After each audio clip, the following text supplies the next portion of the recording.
মায়াৰ অধীন নহয় বুলি আপুনি কেনেকৈ ক'লে প্ৰভু?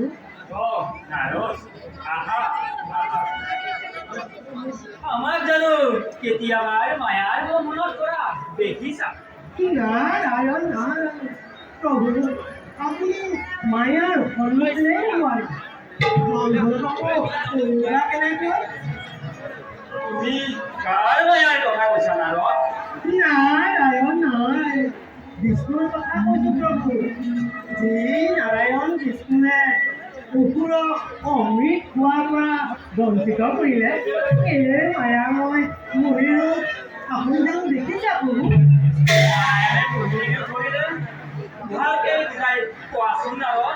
নাৰায়ণ নাৰায়ণ নাৰায়ণ মহাসমুদ্ৰ যেতিয়া অমৃত উদ্ধাৰ হ'ল, তেতিয়া নাৰায়ণ বিষ্ণুৱে মহিৰূপ ধাৰণ কৰিলে।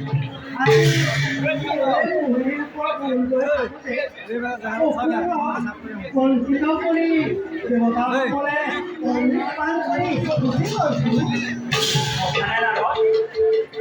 সঁচা হলেও সেই মায়াই স্পৰ্শ কৰিব নোৱাৰে। কথা হ'ল কালগত অনেক ব্যৱধান নাথাকিবও পাৰে।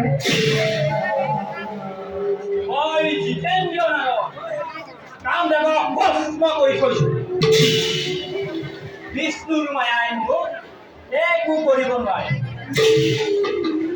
মই আজিয়েই নাৰায়ণৰ কাষলৈ গৈ অকণো বিচলিত নোহোৱাকৈ তেওঁৰ মায়াৰ ৰূপ দৰ্শন কৰিম।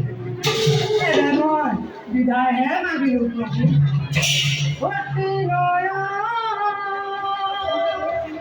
শ্ৰীনাৰায়ণ